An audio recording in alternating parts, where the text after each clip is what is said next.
Hi, so you're thinking about using the dip glazes at our Monroe studio. As you see before me, I have the tiles for the clay body that is number 40. Back on the wall is B-Mix, and over in the corner is number 80. It's really important to always be looking at the tiles that match the clay color because the glaze will look differently depending on if your clay is lighter or darker.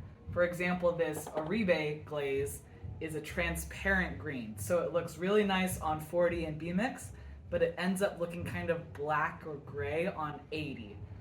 As you're looking at your glaze colors, keep that in mind whether it's transparent or not. Emerald is a very popular one. It's a light green that's not transparent, it's very opaque. And so you won't see a lot of that clay color showing through. I'm going to say my favorite combination is Coastal mixed with Emerald. And I know that I'm going to do Coastal first and Emerald second because of the number 1 and the number 2. When you imagine this tile, imagine it upside down because that's how I dipped it. So I went all the way down with Coastal first, and then I went halfway with Emerald, and that's how you can kind of tell what results you're gonna get. All right, I have my 2 pieces that I'm going to dip glaze. Notice that they're both that number 40 clay body, so they match the tiles that I was looking at. These have been sitting on my shelf for a while, so they're a little bit dusty. I'm going to take a small sponge, a little bit of water, and just brush off the outside, the inside, the bottom, without soaking my piece. If your clay gets really, really wet, like you dunk this in the sink, the glaze will absorb into the clay body instead of sitting on the outside of it. And a lot of that like shininess from, if you've noticed, like Coastal has that like blue shine and Hobbit blue also, it'll not really show as powerfully. So keep your pieces dry but clean. Make sure you don't have any lotion that you just put on your hands as well, because that will transfer onto your clay similarly to wax, and it'll leave a bald spot. So, speaking of wax, when I look at these 2 pieces, I have a ledge, a foot, that I can hold onto this bowl really well. So I'm not going to wax the bottom, I'm just going to hold it while I dip. This one, however, doesn't really have a good place for me to hold. If I were to dip this in my bucket, I would get those round fingerprints. So I choose to wax this one. Our wax, sometimes it's blue, sometimes it's transparent, but it'll say wax resist on it. Make sure to shake it up.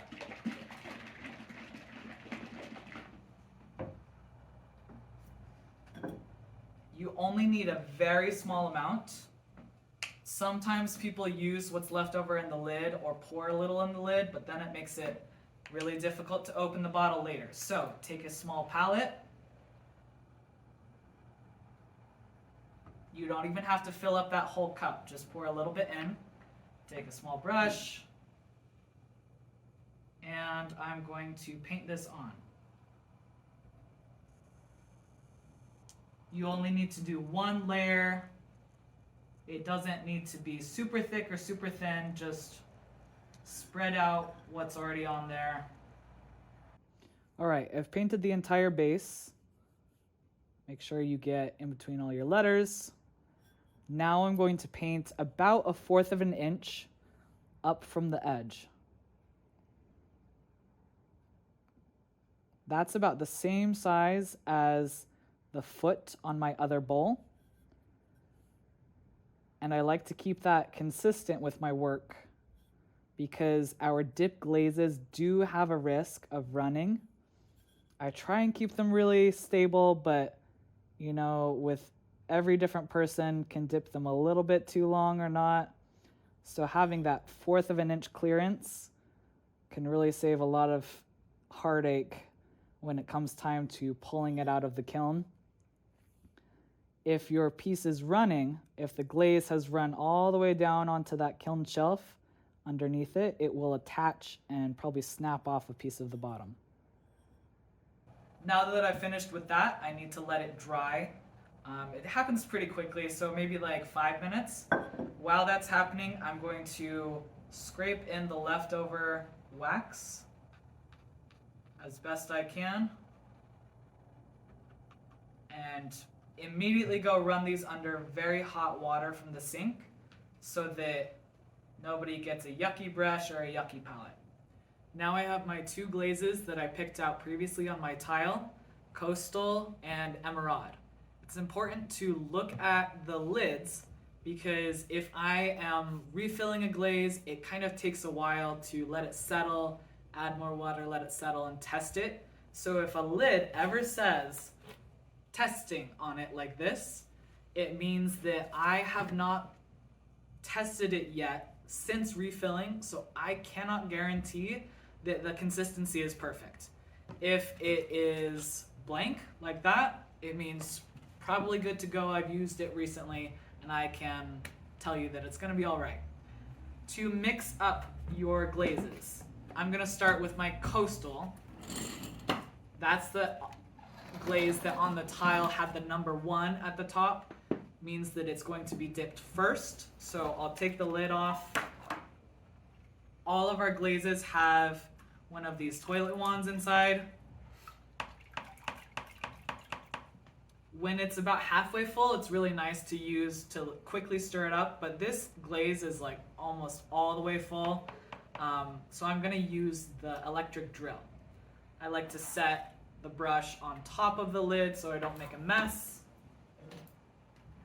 I have my drill plugged in behind me. And I'm just going to use it on medium speed for about 1 to 3 minutes, actually.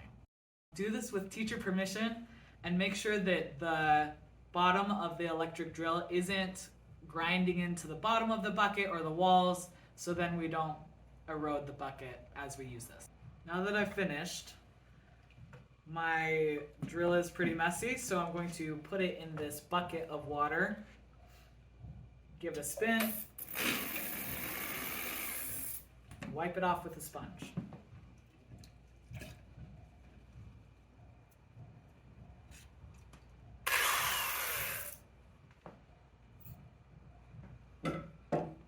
All right, now I have my 2 pieces. One with a narrow opening and one with a wide opening. This makes a difference when I'm dunking, because if I were to just hold this upside down, whoop, it would make a big air bubble and possibly not even glaze the inside of my piece. I can use that to my advantage if I want a very different color on the outside and the inside, but for today I'm just going to go over how to cover it all consistently. So I'm going to use an extra cup like this. I will take one big portion of it and I'm going to pour it inside of my cup. I'll pour it quickly and then dump it just as quickly. I don't want to let it sit and swirl around on the inside because every millisecond longer is coating the wall thicker and thicker with glaze. So here we go.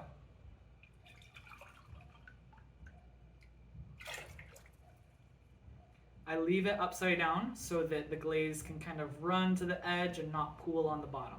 With my dirty cup, I'm going to leave that on the lid of my glaze bucket, and now I have this nice glazed inside, a little bit of a run on the outside, no problem. What I'm going to do now, after it's dried like 30 seconds, I can take and stretch my hand on the inside, lower down, and lift. Now, if you notice, the wax did not prevent the glaze from landing on the bottom of my piece, but it does make it significantly easier to clean off the bottom. And now I have this beautiful crisp line, all thanks to that wax. I have a lot of students leaving work on the glaze shelf without wiping the bottom because they say, oh, I glazed it, or I waxed it, it should be fine. Not true. Double, triple check. If you are thinking about glazing multiple pieces at the same time, I'm gonna let the one that I just did dry for about a minute, maybe a little more, while I'm doing the first coat on my second piece. So remember, the coastal is number 1, Emerald is number 2. I could hold this piece upside down and dip, but I might get an air bubble inside. So I'm just going to show you how I would do this with tongs. You can also do this for like a plate. Take your tongs, dip them in the glaze, and this might kind of prevent those little pinhole marks, and then figure out a way where you can grip your piece where it's not touching anywhere except for those end pieces, and squeeze as hard as you can. You are not going to break your piece. Squeeze really, really tight. You don't want to drop it. Now the last thing, people are feeling confused about how long do I actually dip. What I try and tell people is there's no hesitation at the bottom, but you don't need to make a splash. So what I'm going to do is go down, up, but I'm not going to go down, swirl, swirl, swirl, and then up. That is going to be way too long, way too thick. All right, so watch this.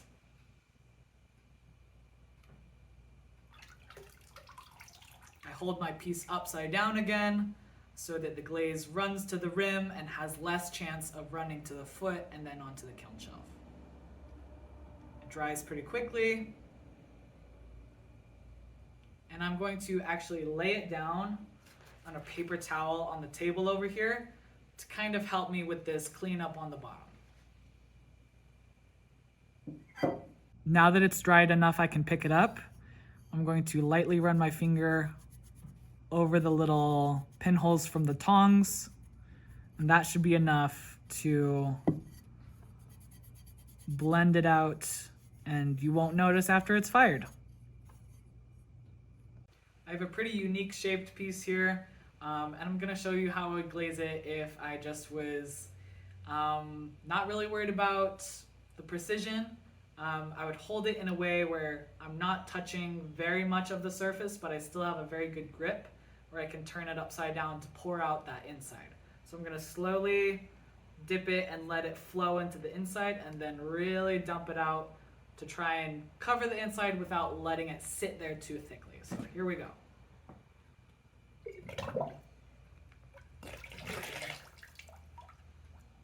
And there's that bubble I was talking about before where it kind of spurts up and you can tell it gets all over your hand. So that's one reason why we use tongs and why we trim a foot, is so that you don't have to go through all that.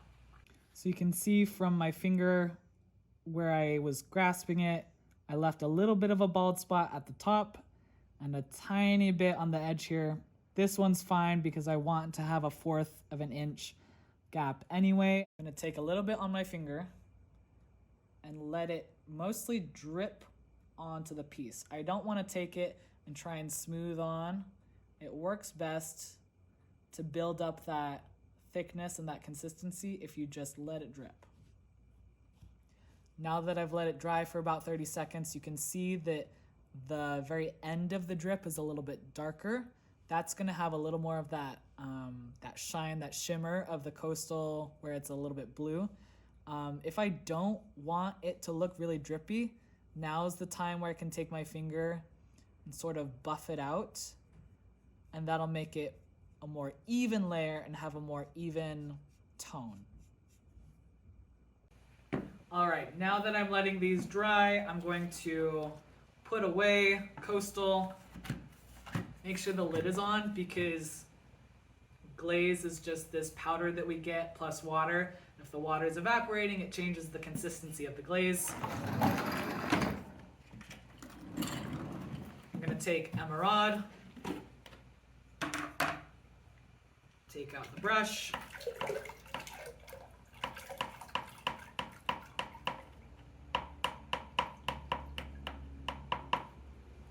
and mix it up with my drill.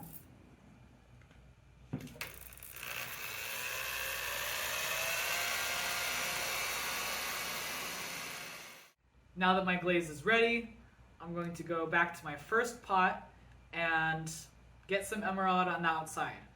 I like to just hold it again and dip about halfway down. If I'm holding it upside down, about halfway. Because Now this part up here is going to have 2 layers of glaze. It's much more likely to run than the glaze down here. If I were to dip this piece all the way down with 2 layers of glaze, it is very likely to cover up and run onto the kiln shelf this last 1/4 of an inch. So, especially because of the curve of my pot, it's going to run faster if it's on the shoulder or the hip of my piece due to gravity. I'm going to keep that second dip of emerald really kind of up in this area. So I'll hold it with my fingers, turn it upside down, just a quick down, up, leave it upside down to dry just for like 20 seconds so then it has less chance of dripping or running in the kiln. Alright, and you can see we used to our advantage that air bubble, so I get 2 different colors on the inside and the outside.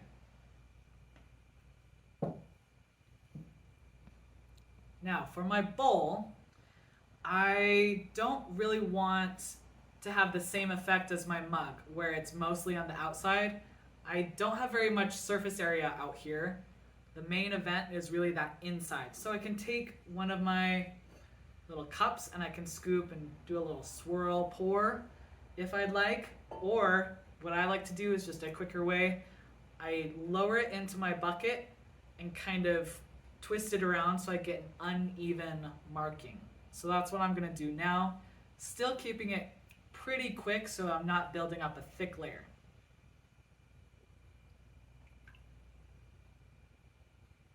And you can see the inside now has a little bit more of that color. It's going to look pretty nice when it's done.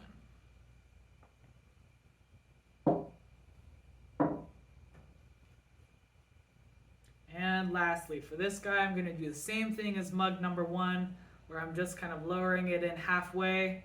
I might swirl it a little bit so I don't have that crisp line, but I do want to keep it above that hip or shoulder line so the gravity isn't pulling the double layer of that glaze to run down onto my shelf. So I'm going to hold it really tightly, do a little swirl, nice and quick. And you can see I've got that kind of beautiful variation. Okay, my first pot still looks great, even just taking 30 seconds to wipe it down after I dipped. The bowl, I need to do a lot of work now to make sure this is nice and clean. It is completely covered in that coastal. So I'm going to take a nice damp sponge and just start using broad strokes, lots of water. I like to stand over a paper towel so I'm not making a mess. And it is still important that I leave that at least 1/4 of an inch from the foot. And my foot made a nice kind of guide so I know where that is without measuring. I'm going to take the flat edge of my sponge and wiggle it back and forth, and that really does pretty well to make a nice clean line. You can see it's still left in my name there where I etched it. That's totally fine. I haven't really seen those cause an issue of sticking to the kiln, especially because I have that little recessed area from my foot. Now I have my last mug that has just the flat base without a foot. I'm going to take a nice wet sponge and rehydrate that glaze. It comes off much easier while it's still wet, but if it dries, it's not a big deal. You just have to be a little persistent. I work on getting that flat edge first. And now for the 3rd time, I hope you really remember this at the end, is you still need that 1/4 of an inch gap from the base just to be safe. So I'm going to work tight little back and forth motions.